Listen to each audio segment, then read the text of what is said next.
I'm just here. I've just arrived and I've actually met some protesters. I couldn't meet the other protesters because the police told me I couldn't get up there. They were sat on a roof area. But I've just spoken to a really nice guy here. He's going to give me sort of a rundown on what's going on, what's happening in this big building and these buildings behind me, and tell us what we should know, really. He's right here. Okay. Hello. Thanks for bringing your camera. No problem. Yeah, today we're outside the Discovery Park, which is a business and industrial park in Kent. And inside there's a few different businesses here. But the company that we're targeting today is Elbit Systems. It's the Israeli's biggest private arms company, and they have been the ones responsible for a number of weapons. I think they had a hand to play in the white sulfur that was developed, that burns through concrete and then eventually down into the people that live in the buildings below the concrete. But in this particular factory, because they're a big multinational, they've got about 6 or 7 sites in the UK. But in this particular factory, they make component parts for surveillance drones, sniper rifles, and tanks. And they are then used, and first of all, they're tested actually in Palestine against Palestinian people as young as the age of 2 years old have died because of Elbit testing their weapons, which seems disgusting. Seems really barbaric, doesn't it? It's so barbaric. I can't even think what that must mean for those people, you know, because I've never had to go through something like that, and I think maybe that's why I'm here as well, is because, yeah, just the thought of it is barbaric, like you said. I just think that if it was happening in this country, if it was the other way around and our children were getting murdered, just in it for any reason really, I would hope that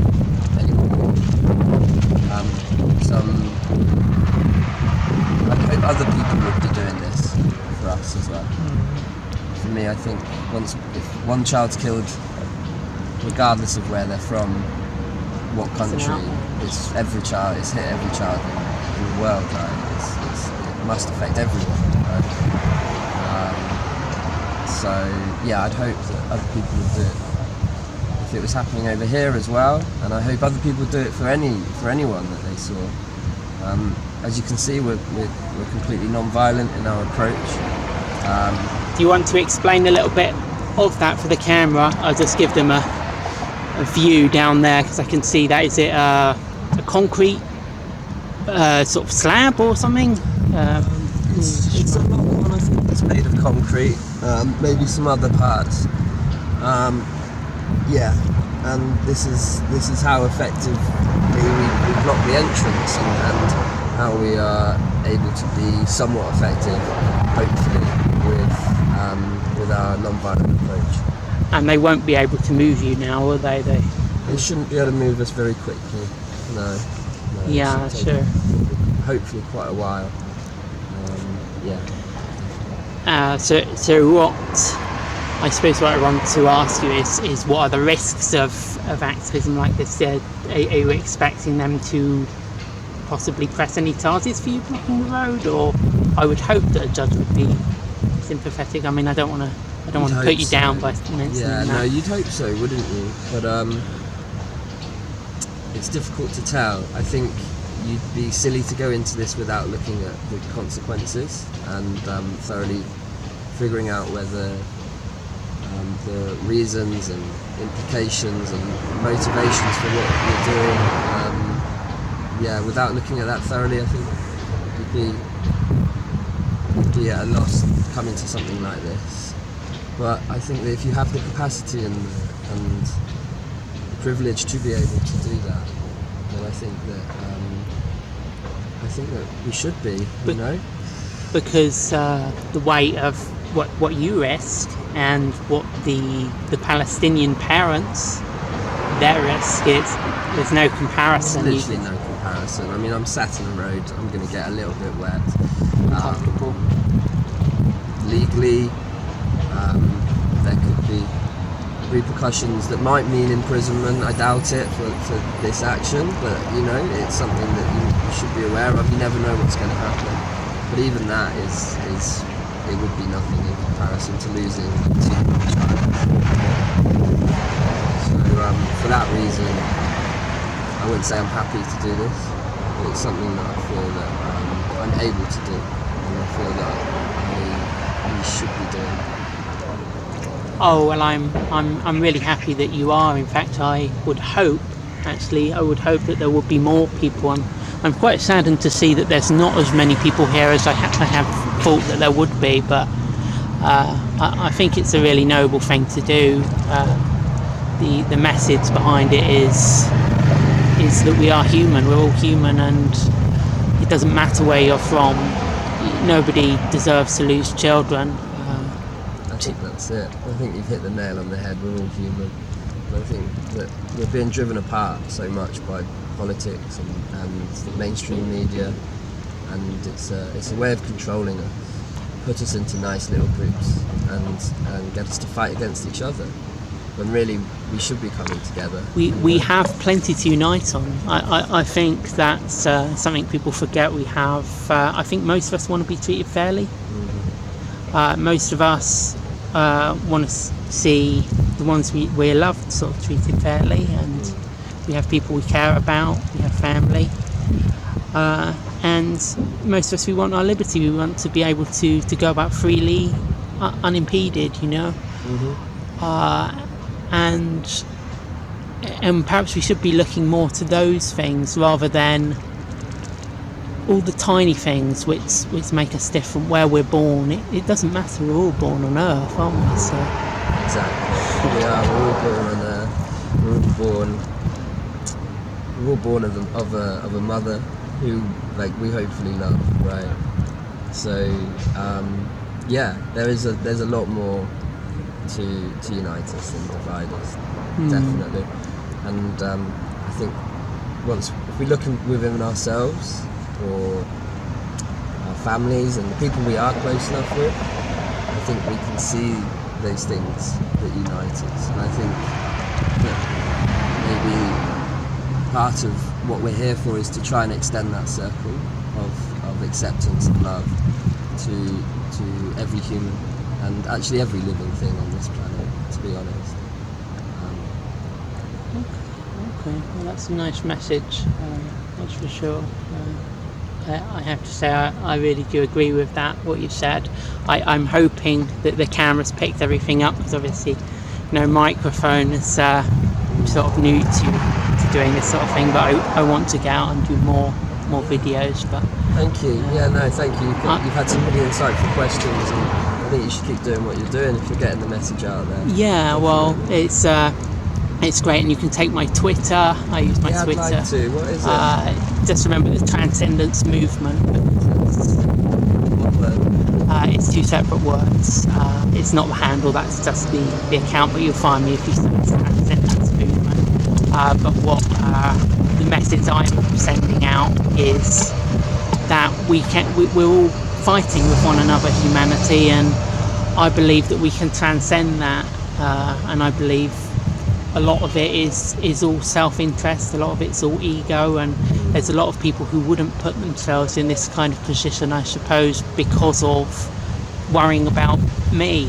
I don't want to get arrested, I don't want to be uncomfortable, but they're not thinking of the broader scope of everything, so they're letting, I suppose, their ego get in the way. But what I'd say to people is we need to get past that, and we need to realise that, when we're all thinking about ourselves, we're actually serving no one, because the world's a lot worse if we all serve ourselves and don't think of the broader picture. We need to do a little bit of sacrifice every now and again for the greater good, like you guys are doing. I think you're right. I think a little bit of sacrifice can help you grow as a person in a way. Helps you see the world from a different perspective. I'd say that I am in a relatively lucky position where I do have the mental capacity and the privilege to be able to sit here. And I think that there's a lot of people that don't necessarily have that. And I think it's also hard to judge those people as well. You live in this system, and this system has its flaws, obviously, because of what we're having to do now. And I think that it's difficult living in that system sometimes. So I find it hard to judge other people that don't get involved, but I do try and motivate people if they can to do it. What would you say to the people who would go, you're wasting your time? I'd say for me, it's not really about the outcome. Like, I might think other people may look at this and think that I'm wasting my time, and in a lot of senses I might be. But I think that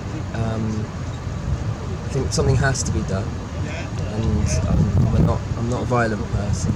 This is one of the best ways I can see of making a difference against this company, Elbit, who have caused so much heartache and death and destruction, and will continue to do so unless people like me stand up and do something.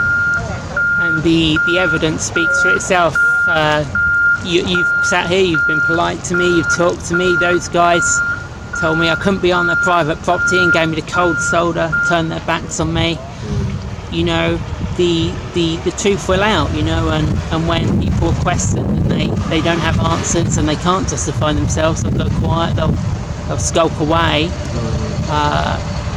But you guys, you've got a good reason, you've got a legitimate reason to be here, and yet, strangely, in the eyes of the system, you're the ones in the wrong. So I see that. In the eyes of the system, I think we're always going to, because the system has got to run a business like this, right? Yeah. It's not the system that I want to judge me. I think. Can we end the system? Is that something you think about? Can we end the system? Do you see a day when, like, there's a new, a paradigm where more people are like you two guys, and you can't come out and you're just like, we don't want armed police wandering around. Let's just help people. Is that possibly? Can you see that ever happening? I could see that happening. I don't know about ending the system, because I think that might cause a lot of death and destruction in itself. Okay. It's almost like a tanker, isn't it? Like you've got to slow. I suppose you'd change it to a different system, maybe. Yeah, one change that's to more. a different system. I'd like to see that, and I think over time it will definitely happen. I think the cracks are beginning to show, and I think that as we hurtle on with climate change and the ecological emergency as well, I think we're going to find those cracks deepening. And I hope that there are people there that build systems outside this current one that when the system gets unlivable, we can turn to. But the skeptic in me says that that's not going to happen until it gets unlivable, unfortunately. But we can hope. I'm hoping so. Yeah, we can hope. I'm hoping so. Definitely, most definitely. I think everyone's had a nice long video now. Is there any closing comments? Yeah, I'd say shut Elbit down and join Palestine Action if you don't know who they are. Look them up, get to know. What social media do they have? They're on Twitter, and I believe they have Instagram as well. Facebook kicked them out. Typical. So, yeah, well, they're challenging the system that Facebook thrives in, aren't they? So, but yeah, I think my last parting words would be check out Palestine Action, check out Elbit, do your research, and if you're from the UK or even not other countries as well, there's German, there's German factories that are owned by Elbit. There's factories all over the world. Maybe if you do feel inspired by this, and I hope someone does, they can find like-minded people and perhaps do something similar. Okay. I think that's a good message. I think that's a positive message, and you're networking with other people, and yeah, you're getting the message out there, so it's good. Thank you. Okay. Okay, we'll see you later, you two.